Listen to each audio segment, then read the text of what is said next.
Hiya there, Razzlers. This video is about being dyslexic.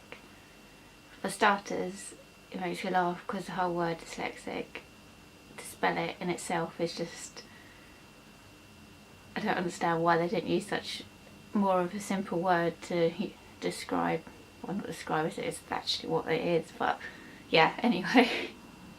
Really people who struggle a lot, and then there's people who it's just a small amount.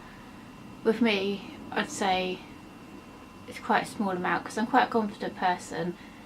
I come across more confident when I talk to people. If I'm writing something down, then it's really difficult for me for working out spellings, and especially if you're under pressure and someone's watching you write stuff, because you just forget stuff completely. I've always been dyslexic, but I only got tested when I went to uni and realised that's what it was, because at school and things I was always a bit slower at doing certain things, or found it more difficult to do stuff than my friends were, and I never understood why. I was putting the same amount of effort in and they were getting great results when I was putting the same amount of effort in and still wasn't getting the results that I wanted.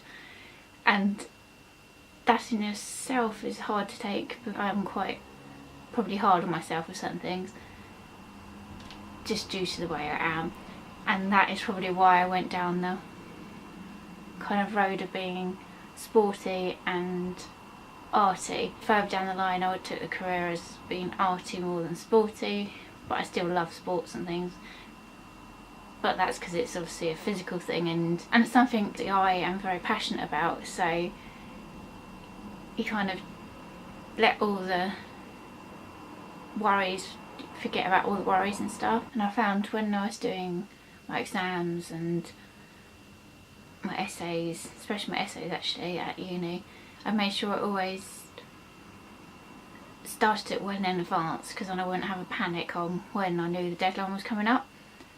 And then I kind of planned myself. I think that's why in a way I hid it for so long. I didn't hide it, I just didn't realise, because the teachers could see that I was so organised, and they just thought, that can't be, she can't have dyslexia because she's such an organised person. And in a way I was kind of doing that so I didn't have the panic on at the end, and I wouldn't have people thinking I'm kind of stupid, when I know that's not the right word to use. I totally know that's not the right word to use, but that's where it comes across. You feel really useless and stupid because you get put down and you get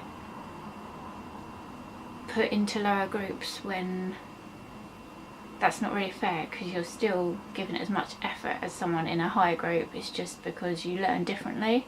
That's why sometimes I hate school education, because so we need to learn, we need to read, write and all that kind of stuff, but I'm such a visual person, and sitting there for hours on hours is not a good way to learn, I don't think, at all.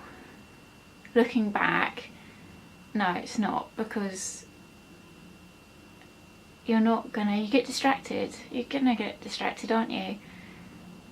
Like even now when I'm in meetings and stuff, I have to make sure I only spend so long sitting there, because I know I'm going to start to get anxious and my mind starts wandering off somewhere else, because it just does that. I only can concentrate for so long on a certain thing, unless it's something physical, like if I'm making something, then that's different, because it's a different part of your brain, I guess.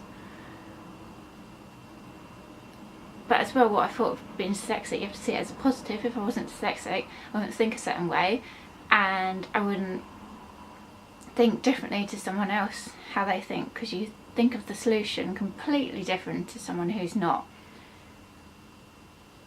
What is pretty cool, because if you're in a group with your friends, I've noticed I would think of a different way of doing something than they would, and sometimes I'm even faster at thinking the outcome than they are. So if you are dyslexic, don't let it put you down, is all I'm saying. because it can be a blessing as well, because it makes you think differently.